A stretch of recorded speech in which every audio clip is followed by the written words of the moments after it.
আসসালামু আলাইকুম রহমতুল্লাহি ওবরকাতু। আমি আজিজ গুরু আপনাদের মাঝে আজকে একটা বিদ্যা নিলাম।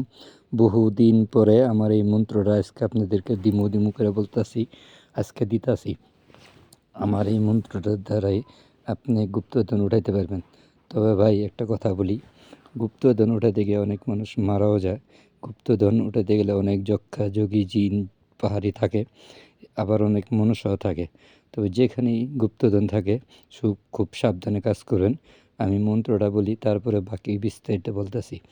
বিসমিল্লাহির রহমানির রহিম। জিব্রাহিল, মিকাইল, ইসরাফিল, আজরাইল, চার ফেরেশতার দোহাই দিলাম হযরত খাজা মঈন চিশতির নামে নিচের মাল উপরে টেনে আন। দোহাই দিলাম নিজামুদ্দিন আউলিয়া, উঠ রে মাল উঠ, নিচের মাল উপরে উঠ। কার দোহাই? খাজা মঈন চিশতির দোহাই। যদি মাল না উঠে খাজা মঈন চিশতির মাজার চাপে দুনিয়া কাঁপে। ভাই, এই মন্ত্রটার ব্যাহাত হলো, খাজা মঈন চিশতি আয়নার সাগর যদি পানি এক নোটার ভিতরে আনতে পারে, আমি বিশ্বাস করি, আমি আজিজ গুরু বলছি, এই মন্ত্রর ধারায় আপনি গুপ্তধন 100% গ্যারান্টি উঠাইতে পারবেন। তবে এই গুপ্তধন উঠানোর আগে আপনি কুণ্ডলী বন্ধ দিয়ে দিবেন। আর এই মন্ত্রটা কীভাবে কাজ করবেন, এই মন্ত্রটা আপনি বাকসিদ্ধি করবেন।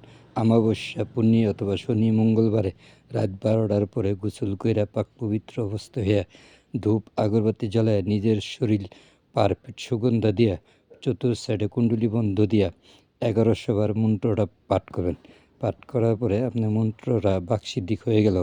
বাকসিদ্ধিক হওয়ার পরে এই মন্ত্রটা আপনি 101 বার পাঠ কইরা আপনি কাজ করতে পারবেন। হ্যাঁ, এখন বলি, মানে নদীর থেকে এক গ্লাস পানি নেবেন। পানি নিয়ে শ্মশানে যাবেন।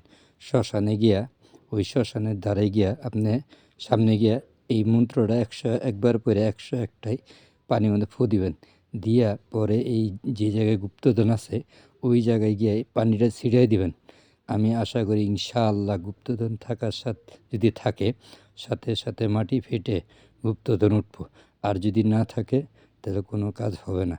তবে এই গুপ্তধন ওঠার আগে আমার তো অবশ্যই অনুমতি নেবেন। আমার চ্যানেল আপনার যদি কোনো ক্ষতি হয়, আমার চ্যানেল দায়ী থাকবে না। তবে খুব সাবধানে কাজ করবেন। আশা করি ভালো থাকেন, দোয়া করি। আমার এই যদি মন্ত্রটা ভালো লাগে, একটা লাইক, একটা সাবস্ক্রাইব করবেন। এবং যদি ভালো ভালো ভিডিও চান তাই অবশ্যই কমেন্ট করবেন। ভালো থাকেন। আসসালামু আলাইকুম রহমতুল্লাহি ওয়া বারাকাতুহু।